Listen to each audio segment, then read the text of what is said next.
because I really think that's just what he's been doing ever since he's been a part of the Cleveland Browns. So let's hear this little snippet. I don't see anything wrong with what Shedeur does. I love his personality. Like, I get people, oh, they don't like his personality. Like, are you crazy? Like, it's one of the greatest, coolest personalities. He's happy. He talks. He goes out to all these kind of events. He's amazing on his off time, hanging out with the high school's kids and junior high kids, and the influence he makes. His teammates look up to him. He has confidence. Shedeur Sanders hasn't played a single meaningful snap for the Cleveland Browns yet, and two of the most decorated minds in NFL history are already treating him like a franchise cornerstone. Not hoping, not projecting, treating him like it's already decided. And the strange part, the loudest voices in the media, the ones who get paid to cover this, aren't talking about it. They're still running the same tired story, the same doubt, the same recycled noise about his personality, his father, his draft position, while the people who actually played the game at the highest level keep saying the same thing, quietly, consistently, over and over. Bernie Kosar, Deion Sanders, two men with nothing to prove and no reason to lie. By the time this is over, you're going to understand why what they're saying matters more than anything you've seen on a highlight reel. And you're going to wonder why it took this long for someone to put it all together in one place. Himself, and us quarterbacks, we are victims or beneficiaries of the guys around us, and I'm not looking to say anything negative that gets me in trouble, but the Browns were poor last year on offense, and we had injuries at the end of the year, and for Shedeur to come in and play productively at the end of the year when the line was woeful, the receivers were non-existent. Think about what Shedeur Sanders actually walked into. Not a team in rebuild mode with patience and a plan. A team with the 31st ranked offensive line. A team where receivers were, in Bernie Kosar's own words, non-existent. A team where the quarterback before him, a veteran, couldn't move the offense either. Where injuries gutted the protection unit so thoroughly that by the end of the year, the blockers on the field barely knew each other's names. That's not hyperbole. That's the quote. Shedeur Sanders walked onto that field late in the season with no reps, no system built around him, no weapons, and a wall of men in front of him who were by every measurable standard failing. And he made plays. Not game-winning plays in perfect conditions. Plays, under siege with limited preparation against a defense that knew exactly what was coming because the Browns' offense had almost nothing to hide behind. The outside world saw the stats and called it mediocre. They pointed at efficiency numbers in QBR and shook their heads.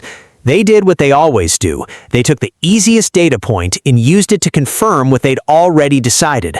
But the men who played the position at the highest level looked at the exact same situation and saw something completely different. That gap between what the numbers say and what the legends see is where this whole story lives. And he made plays. Now, I wish we drafted Andrew Berry like this when I was playing. A lineman and two receivers with the first, 30-some picks, But now to see him play with three weapons, and some signing on the offensive line, I'm really looking forward to that. And in certain words, some people would say, it get dangerous. I mean, that's what some people would say. So let's unpack. Bernie Kosar didn't say Shedeur Sanders showed promise. He didn't use careful language or hedge his praise. He called him an outstanding young man with a bright future. He talked about his work ethic, his leadership, his commitment to excellence. And then, more recently, he broke down exactly what he saw on the field, a quarterback who played productively with a woeful line and receivers who weren't there. That's not a compliment, that's a diagnosis. Kosar identified the exact environment, named its failures precisely, and then said the quarterback performed anyway. That is the single most important sentence in this entire story. A starting quarterback, no reps, system not built around him, and he still made plays. Deion Sanders said this, "A quarterback needs several things to go right for him to be successful." Simple sentence, almost obvious, but think about who said it and why he said it now. Deion Sanders doesn't speak carelessly. He doesn't give throwaway lines. When he says a quarterback needs help, he's not describing a general truth about football. He's describing what he watched his sons survive without. And then, and this is the part nobody connected, he turned around and praised the Browns GM, Andrew Berry, not once, but twice. He said he's happy with what Berry is doing. He said he can't wait to see how it all plays out.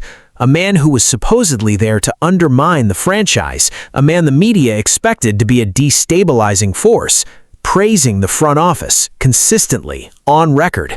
The Browns didn't just say they were going to build around their cornerback. They went out and built.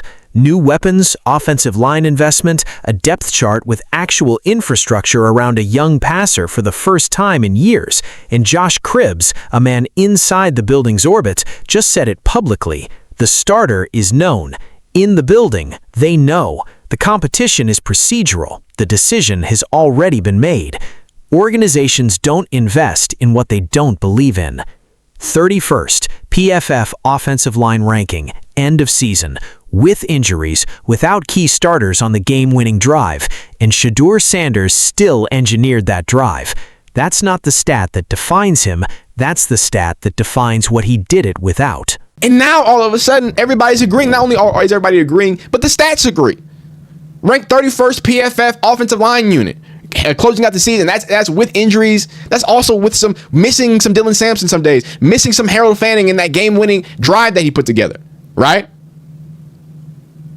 So why is it such a crazy thing to say, hey, you need to build around a quarterback? Here's what nobody is analyzing, and it's the most important layer of this entire situation. There is a concept called identity threat. It describes what happens when someone's sense of self, who they believe they are, what they're capable of, what they deserve, is challenged by the environment around them. Most people, when faced with identity threat, either collapse into it or overcorrect against it. They either shrink or they perform. Shedeur Sanders did neither. What Bernie Kosar described is a player who remained consistent, happy, present, engaged in the community, giving time to high school kids, hanging out, building influence, showing up. That is not the behavior of a man in psychological freefall. That is not the behavior of someone who has outsourced his belief in himself to outside validation. That's what Kosar called it directly, confidence in belief in himself. And here's the psychological framework that makes that significant, what coaches and scouts call locus of control. It's the measure of whether a player believes outcomes are driven by their own actions or by forces outside their control.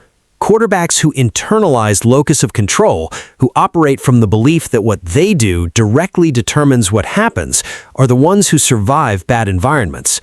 They don't blame the line. They don't fold when the receivers drop it. They process the failure and find the next play.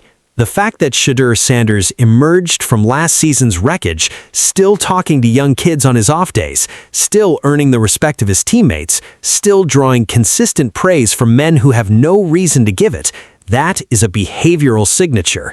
And behavioral signatures don't lie. Now, flip it and look at the organization's psychology.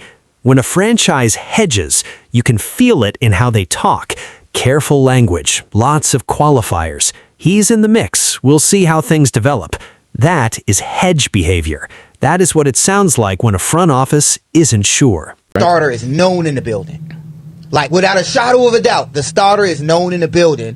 And there was an in-house discussion that, hey, this is going to be in-house. You guys will flip-flop reps and such. And we're going to follow us accordingly, but we're going to just do everything in-house.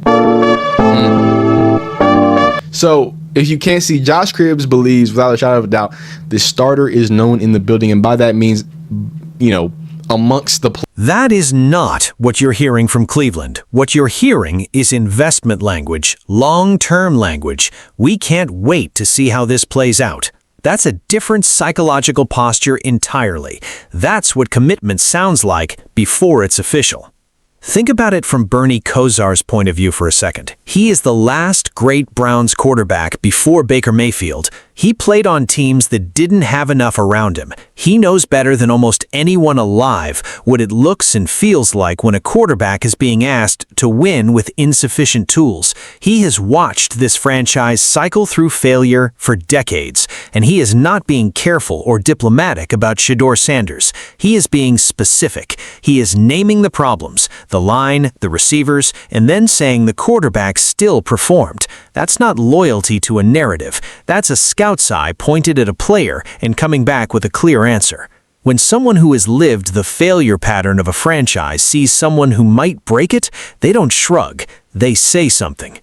Let's talk about what the Browns are actually communicating, not what they're saying in press conferences, but what the structure of their decisions is telling anyone who knows how to read it. Andrew Berry went out and addressed the one thing that the two most credible voices connected to this situation said mattered most: the supporting cast, new weapons, offensive line upgrades, the infrastructure a quarterback needs to be fairly evaluated. Deion Sanders said a quarterback needs several things to go right. Then the Browns went and tried to make those things go right. That's not a coincidence. Organizations don't spend like that on uncertainty. And when Deion praised Berry on that basis, not once, but twice on camera, after people expected him to be a friction point, what he was actually saying was, they're doing what they should be doing. They're building correctly. I'm not worried. When a Hall of Famer who people expected to be destabilizing says he's not worried, that's a signal. That's the front office version of a quiet confidence that doesn't need to announce itself. Josh Cribbs delivered the most direct organizational signal of all. The starter is known in the building. The rest is procedure. Translate that. The competition is for optics. The decision has already been made. The people inside that building are operating with clarity that the public hasn't been given yet. That's not unusual. That's how every franchise operates before it officially announces what everyone already knows. But to understand why this moment matters, we have to go back to last year's offensive line. Think about what Shedeur Sanders inherited mid-season, a unit ranked 31st, starting without the reps a quarterback needs to build timing with his receivers, without Wyatt Teller, without Harold Fanning on the crucial drive, Cam Robinson stepping in, a rotation of players who, by the end of the season, barely had chemistry with each other. And Dillon Gabriel, the comparison everyone keeps reaching for, went out there with the same unit and produced slightly worse in the areas that matter most in high-leverage situations. Not dramatically worse, slightly, but worse. If the line was fine, if the supporting cast was fine, why did every quarterback on the roster struggle? Why does that question never get asked by the people who are most loudly criticizing Shedeur Sanders? Because the answer dismantles the argument. Teammates don't respect performance alone. They respect how a person carries themselves when the situation is bad, when the line is failing, when the routes aren't running clean, when the season is bleeding out. What does the quarterback do? Bernie Kosar said it, his teammates look up to him. That's the line. That's the one that matters most inside a building, because you cannot manufacture that. You cannot perform it for long. Teammates are too close, too perceptive, and too exposed to each other to be fooled by a character act. If his teammates look up to him after the season they just had, that tells you exactly who Shedeur Sanders is when nobody is watching. If the Browns have what the evidence suggests, a quarterback with internal belief, a locker room that's bought in, a front office that has added weapons and protection, and two NFL legends openly calling him a game changer, then the ceiling of this team is real, not imagined, not fan projected, real.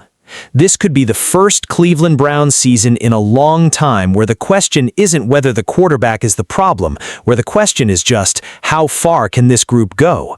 In 3 years, people are going to look back at this offseason and either say this was the moment Cleveland got it right, or they're going to explain away every signal that was sitting in plain sight.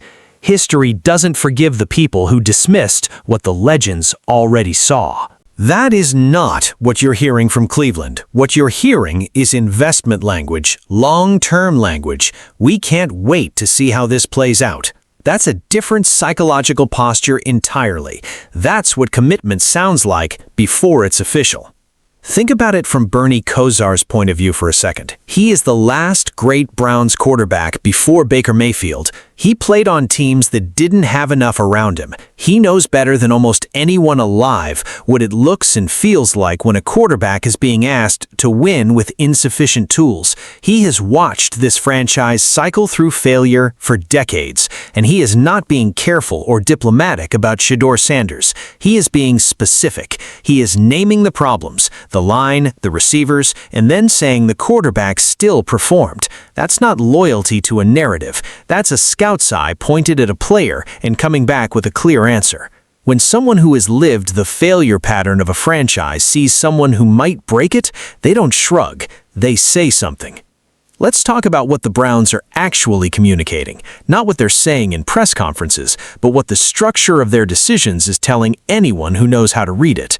Andrew Berry went out and addressed the one thing that the two most credible voices connected to this situation said mattered most: the supporting cast, new weapons, offensive line upgrades, the infrastructure a quarterback needs to be fairly evaluated.